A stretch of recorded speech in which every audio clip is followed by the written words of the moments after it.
আজ আমরা দেখব থ্রু এর ব্যবহার, মানে কোনো কিছু ভিতর দিয়ে বা মধ্য দিয়ে যাওয়া বোঝালে।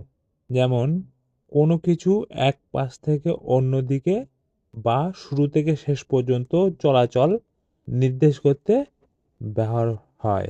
এক্সাম্পল দেখো, I saw a bird through the window. আমি জানলা দিয়ে একটা পাখি দেখলাম বা দেখেছিলাম।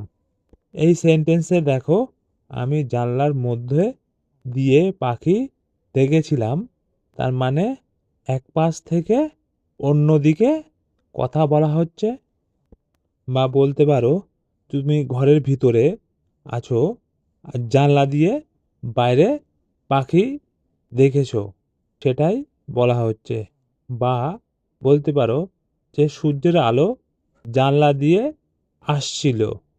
বা বলতে পারো সে এইমাত্র দরজা দিয়ে চলে গেল।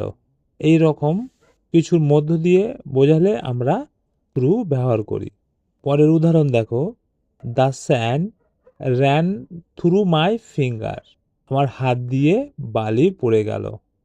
এখানে হাত দিয়ে বালি পড়ে গেল মানে তোমার আঙুলের মধ্য দিয়ে বা আঙুলের ফাঁক দিয়ে সেটা বলা হচ্ছে। মনে করো তুমি হাত মুঠো করেছিলে, তার ফাঁক দিয়ে বালি পড়ে যাচ্ছে, সেটা বোঝানোর জন্য আমরা এখানে এই থ্রু ইউজ করছি। পরের উদাহরণ দেখো, the train went through the tunnel. ট্রেনটি সুড়ঙ্গ বা টানেল দিয়ে চলে গেল। এই বাক্যে ট্রেনটি সুড়ঙ্গের মধ্য দিয়ে অতিক্রম করেছে, সেটাই বোঝানো বা বলা হচ্ছে। পরের উদাহরণ দেখো, the Ganga river flows through 6 state. Ganga নদী 6টি রাজ্যের মধ্য দিয়ে প্রবাহিত।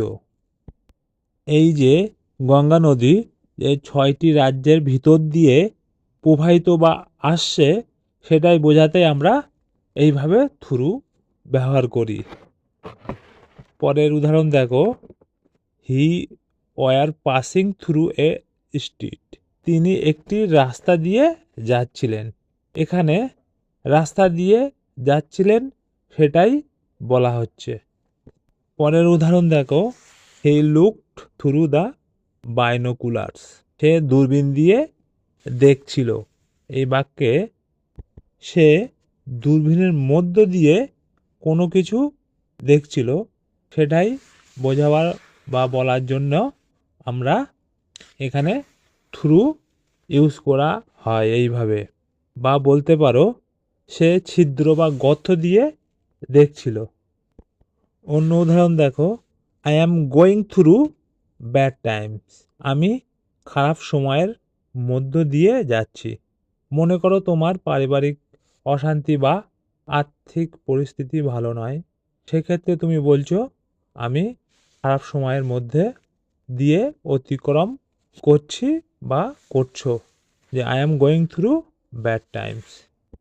আরও উদাহরণ আছে, যেমন প্লেন বাতাসের মধ্য দিয়ে যায়। যেমন প্লেন বাতাসের মধ্য দিয়ে যায়। এরকমভাবে থ্রু আমরা সেন্টেন্সে ব্যবহার করা হয়।